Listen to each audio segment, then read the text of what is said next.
नमस्कार दोस्तों। क्या आपने कभी सोचा है कि हम भारत के लोग से ही भारत के संविधान की प्रस्तावना क्यों शुरू होती है?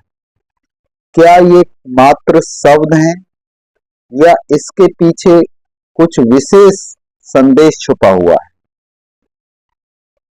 आप सभी ने भारत के संविधान की प्रस्तावना पढ़ी होगी और भारत के संविधान की प्रस्तावना हम भारत के लोग से शुरू होती है।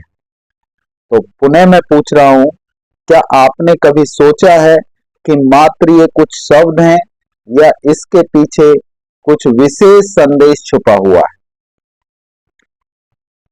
आज हम समझेंगे कि इसके पीछे क्या विशेष संदेश छुपा हुआ है और इसका असली मतलब क्या है। साथियों, बड़ी ध्यान देने वाली बात है और आप वीडियो के अंत तक बने रहें। हम आज संविधान का प्रस्तावना का असली मतलब समझने वाले हैं। सबसे पहले साथियों, अगर आप चैनल पर नए हैं तो ऐसी ही जानकारी के लिए चैनल को सब्सक्राइब जरूर कर लें, जिससे कि आपको आने वाली वीडियो का नोटिफिकेशन सबसे पहले मिल सके। चलिए देर ना करते हुए सीधे आते हैं मुद्दे पर। हम भारत के लोग का असली मतलब क्या है? इसका मतलब है कि देश की जो असली शक्ति है वो जनता में निहित है। यानी संविधान मात्र राजा के लिए नहीं है, संविधान जनता के लिए भी है। यानी संविधान जनता को महत्वपूर्ण शक्ति प्रदान करता है। साथियों, अगर हम संविधान की प्रस्तावना को देखें तो अक्सर लोग इसे संविधान की आत्मा कहते हैं, क्योंकि यह बताती है कि हमारा देश किस दिशा में जाने वाला है और संविधान के मूल उद्देश्यों को ये प्रस्तावना हमारे सामने प्रस्तुत करती है। यानी मूल उद्देश्य, यानी देश के क्या उद्देश्य हैं, देश कितनी उन्नति कर सकता है अगर संवैधानिक मूल्यों के आधार पर काम करे। तो इसका मतलब बड़ा ही गहरा है। साथियों, अब वो मूल्य क्या है, वो महत्वपूर्ण मूल्य क्या है, तो इन महत्वपूर्ण शब्दों से आप समझेंगे। सबसे पहले आपको संविधान की प्रस्तावना में देखने को मिलता है संपूर्ण प्रभुत्व संपन्न। साथियों, संपूर्ण प्रभुत्व संपन्न, इसका मतलब है कि भारत किसी भी देश के अधीन नहीं है, भारत स्वयं अपने फैसले लेता है। यानी भारत एक शक्तिशाली देश है, वो किसी भी देश के अधीन नहीं है, उस पर किसी भी देश का प्रभाव नहीं होना चाहिए, संविधान ये कहता है। और अगर हम व्यक्ति विशेष की बात करें, क्योंकि देश की जो शक्ति है वो जनता में निहित है, तो क्या हम हर व्यक्ति को संपूर्ण प्रभुत्व संपन्न बना पाए हैं? जब हम एक यूनिट को मजबूत करते हैं तभी हमारा संपूर्ण देश मजबूत हो सकता है। नंबर 2, आपने पढ़ा होगा समाजवादी, सोशलिस्ट। यानी सभी को बराबरी का मौका मिलना और अमीरी गरीबी का जो गैप है वो मिट जाना। तो हमारा देश का संविधान सन 1950 में लागू हुआ। अब आप कमेंट्स में बता सकते हैं कि जब से लेकर के अब तक 2026 तक कितना अमीरी गरीबी का जो ग्राफ है वो कम हुआ है, वो कमेंट्स बॉक्स में आप बता सकते हैं। और क्या निष्पक्षता के साथ सभी को बराबरी का मौका मिल रहा है, ये भी आप कमेंट्स में बता सकते हैं। सही मतलब है कि समाजवादी का कि हर व्यक्ति को अपना विकास करने के लिए उसे बराबरी का मौका मिलना। पंथ निरपेक्ष शब्द आपने सुना होगा, सेकुलर।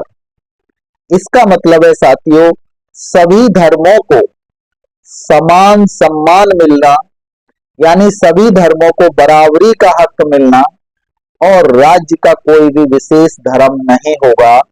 इस तरीके से हमारी शासन व्यवस्था होगी, इस तरीके से हमारी राज्य व्यवस्था होगी, और इसी तरीके से हमारे देश की नागरिकों की सोच होनी चाहिए। तब हम मानेंगे कि देश के अंदर संवैधानिक मूल्यों के आधार पर कार्य हो रहा है, यानी संवैधानिक जो उद्देश्य है उसके अनुकूल काम हो रहा है। आगे आपने देखा होगा लोकतांत्रिक शब्द डेमोक्रेटिक बहुत ही महत्वपूर्ण शब्द दिखाई देता है, जिसका मतलब है कि जो सरकार है वो जनता के द्वारा चुनी जाती है, जनता की वोट के द्वारा चुनी जाती है। तो जब भी इलेक्शन होते हैं, चुनाव होते हैं, तब कोई ना कोई ऐसा मुद्दा जरूर आप देखते होंगे कि कहीं ना कहीं निष्पक्षता, कहीं ना कहीं ऐसे धोखेधड़ी वाले क्वेश्चन खड़े हो जाते हैं। तो वो क्यों? अगर जनता की वोट में पावर है, निष्पक्ष तरीके से चुनाव होते हैं, तो इस तरीके के क्वेश्चन खड़े क्यों हो जाते हैं? तो साथियों, डेमोक्रेटिक बनाने का संविधान हमें एक प्रावधान देता है कि जनता की वोट में पावर होनी चाहिए, और वो है, लेकिन जनता को समझना पड़ेगा। गणराज्य यानी रिपब्लिक, इसका मतलब है साथियों कि जो देश का प्रमुख है, यानी जो प्रथम नागरिक कहलाता है, आप बता सकते हैं कि कौन कहलाता है, यानी राष्ट्रपति, उसका भी चुनाव कहीं ना कहीं जनता के द्वारा किया जाएगा और होता है। आपने अगर वीडियो नहीं देखा है तो वीडियो देख सकते हैं, पीछे जाकर के हमने राष्ट्रपति के चुनाव पर बात की है। और अगर और स्पष्ट तरीके से आपको जानकारी चाहिए तो आप कमेंट्स बॉक्स में लिख सकते हैं, हम दोबारा से सामान्य तरीके से बात रख सकते हैं। इसके साथ साथ साथियों, भारत के संविधान की प्रस्तावना में 4 प्रमुख लक्ष्य दिखाई देते हैं, और वो कौन कौन से लक्ष्य हैं उन पर जरा ध्यान दीजिए। पहला, न्याय, जस्टिस। वो जस्टिस मात्र राजनीतिक नहीं, राजनीतिक के साथ साथ सामाजिक और आर्थिक भी जस्टिस होना चाहिए, न्याय होना चाहिए, यानी सभी को सामाजिक, आर्थिक और राजनीतिक न्याय मिले। ये संविधान की प्रस्तावना के माध्यम से निर्धारित किया गया है। नंबर 2, स्वतंत्रता, फ्रीडम, लिबर्टी, यानी विचार अभिव्यक्ति की स्वतंत्रता, धर्म की स्वतंत्रता यानी धर्म की रक्षा की स्वतंत्रता, धर्म को मानने की स्वतंत्रता। इस तरीके की व्यवस्था भारत के संविधान की प्रस्तावना के माध्यम से दी गई है। साथियों,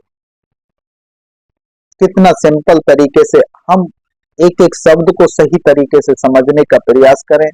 ये हमारी परीक्षा में तो आ ही सकते हैं, लेकिन हर नागरिक को समझने की भी आवश्यकता है कि हमारी जिम्मेदारियां क्या हैं एज ए भारत का नागरिक, एज ए इंडियन सिटीजन। हमारी क्या रेस्पॉन्सिबिलिटी है, किस तरीके से हमें काम करना चाहिए जिससे कि देश उन्नति कर सके, विकसित हो सके। समानता, इक्वलिटी, अवसर की समानता। साथियों, आज नहीं, आज से पहले भी एजुकेशन पॉलिसी के अंदर इक्वलिटी की बात की गई है, क्वालिटी की बात की गई है, और अभी रिसेंटली जिस एजुकेशन पॉलिसी पर काम हो रहा है, यानी नेशनल एजुकेशन पॉलिसी 2020, उसमें तो इक्वलिटी पर विशेष फोकस किया गया है, इक्विटेबल पर बहुत फोकस किया गया है। तो क्या समानता का अवसर सभी को मिल पा रहा है? किस किस क्षेत्र में मिल पा रहा है, वो आप कमेंट्स बॉक्स में लिखें, क्योंकि सबसे महत्वपूर्ण क्षेत्र तो शिक्षा है, एजुकेशन है। क्योंकि एजुकेशन के माध्यम से ही कोई भी कार्य, कोई भी रास्ता खोला जा सकता है।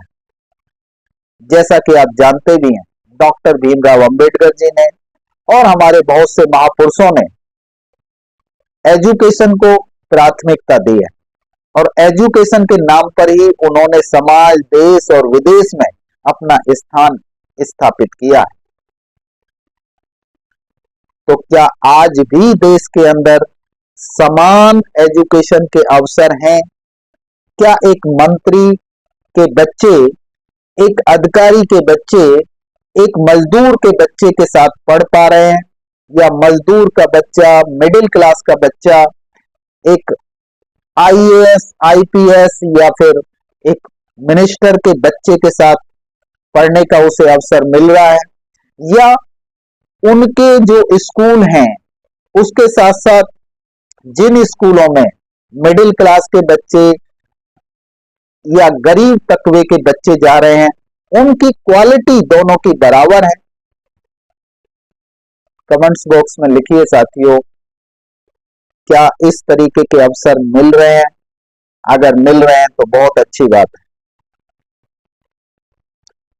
बंधुता, बंधुता, फ्रेटर्निटी की बात करते हैं साथियों, यहां पर भाईचारे की बात करते हैं, एकता और अखंडता की बात करते हैं। तो इसका मतलब है जब हमारी सोच, अगर हम इंडियन सिटीजन के रूप में हैं, भारतीय नागरिक के रूप में हैं, और हमारी सोच किसी जाति विशेष के साथ, किसी धर्म विशेष के साथ जुड़ी हुई है, तो इसका मतलब है कि हम एकता और भाईचारा और अखंडता नहीं बना पा रहे हैं। हमारी सोच इंडियन होनी चाहिए, भारतीय होनी चाहिए, और भारतीय होने पर हमें गर्व होना चाहिए। लेकिन यहां देखने को साथियों मिलता है कि वो फलानी जाति का, वो फलाने धर्म का, वो फलाने क्षेत्र का, वो फलाने प्रदेश का, इस तरीके से हम कहीं ना कहीं बटे हुए हैं। तो जो बंधुता की बात की जा रही है भारत के संविधान की प्रस्तावना में, वो कैसे फलीभूत हो सकती है? तो इस पे विचार करने की आवश्यकता है या नहीं? अगर आप मेरी बात से सहमत हैं तो कमेंट्स बॉक्स में अपने विचार लिखें। असली मतलब की बात करते हैं। बार बार हमने कहा स्टार्टिंग से लेकर के अब तक, यह शब्द नहीं केवल वादा है साथियों। संविधान की जो प्रस्तावना के अंदर जितने भी शब्द, ये महत्वपूर्ण शब्द दिए हैं, वो शब्द नहीं है, एक तरीके से वादा है। वो मात्र सरकार के लिए ही नहीं, जनता के लिए भी, नागरिकों के लिए भी है। यदि हम लक्ष्यों के अनुकूल काम नहीं कर पाते हैं, जो अभी हमने 4 प्रमुख लक्ष्य देखे, हम भारत का नागरिक होने के नाते, या कोई मंत्री होने के नाते, या कोई अधिकारी कर्मचारी होने के नाते, हम अपनी जिम्मेदारी उन लक्ष्यों के अनुकूल नहीं निभा पाते हैं, तो इसका मतलब है कि हम संविधान की आत्मा के खिलाफ जा रहे हैं, हम संविधान की आत्मा के खिलाफ कार्य कर रहे हैं। सहमत हैं मेरी बात से? तो यस लिखें साथियों। यह हमें अधिकार ही नहीं देता साथियों, जिम्मेदारियां भी देता है, कुछ कर्तव्य भी निर्धारित करता है साथियों। इसके साथ साथ यदि हमें अच्छा नागरिक साबित होना है, अच्छा नागरिक बनना है, तो इन प्रमुख लक्ष्यों के आधार पर, महत्वपूर्ण मूल उद्देश्यों के आधार पर, जो संविधान की प्रस्तावना में दिए गए हैं, काम करने होंगे, कार्य करने होंगे। अगर आपको ये जानकारी अच्छी लगी, ये वीडियो अच्छी लगी तो लाइक करें, शेयर करें अपने साथियों के साथ, और चैनल अगर सब्सक्राइब नहीं किया है तो साथियों चैनल को सब्सक्राइब कर लें ऐसी ही जानकारी के लिए। कमेंट्स बॉक्स में ये जरूर बताएं कि आपको भारत के संविधान की प्रस्तावना का कौन सा शब्द अधिक प्रेरित करता है। धन्यवाद साथियों, आपने वीडियो पूरा देखा। आगे मिलेंगे और किसी अच्छी जानकारी के साथ। बहुत बहुत धन्यवाद।